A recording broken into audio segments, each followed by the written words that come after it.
GTTV, and we're back. What's up with you now? Happy Thanksgiving, everyone. This is Thanksgiving. Great day. Hope everybody has a great Thanksgiving. So I feel like giving thanks. And even though I don't think this is what is going to happen, but I'm going to give thanks. We're going to break down how Nate Robinson can actually win this fight. Now, we got to look at attributes we got to put the attributes into it. Nate Robinson is the superior athlete. Nate Robinson has been at a higher level. He's went against bigger people his whole career. Well, even though it was in a different sport.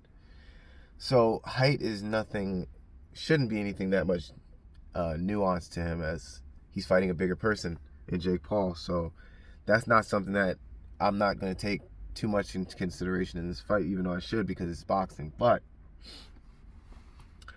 this is how Nate Robinson can beat him. All right, so let's look at, I've been watching Jake Paul and how he fights. He lowers his hands. He likes to lower his hands, and I'm going to tell you why he lowers his hands. And some people that don't really box would just say, oh, he's lowering his hand. He's tired. He's not lowering his hands for being tired. He lowers his hands to aim better. He likes to set it low, because I do the same thing. It's not because I'm tired of keeping him up here. It's like, because when you're here, it's boom, boom, boom. If I drop my hands, I can drive it. I can drive the punches now, because my hands are down, so I can drive them into the target. So you drop your hands instead of jabbing. You drop your hands for more power. So that's why he's dropping his hands, not because he's tired. So knowing this, if I'm fighting a guy that's like that, what you want to do is you want to stay on the inside, especially if you're smaller. You stay on the inside and you keep tight guard. You keep tight guard and you get body shots, head shots, and just kind of press. But what he's going to do is he's going to push back to aim. That's when you jump back. You got to get back when he does that. When he pushes you off, you jump back. Because what he's going to do is push off, bam, bam, bam, bam, and try to fire a combination. So once he gets that, you feel that push off, like if he's nudging you, okay, cool. But when he pushes you off, get out of his range, because you're the smaller man. He's going to push you off into his range. You need to get out of that way. Either you come in again or you go out. You don't stay where he pushed you, because that's where he's going to try to fire all combinations. So if Nate Robinson right there does two of those type of steps, I hope he sees this video too. If he does those two types of steps, stays in, and then your range as a smaller fighter is you're here, he wants you out here, your range is somewhere right in the middle here. Get your shots here. Don't go all the way back in his range. Don't go all, he pushes you.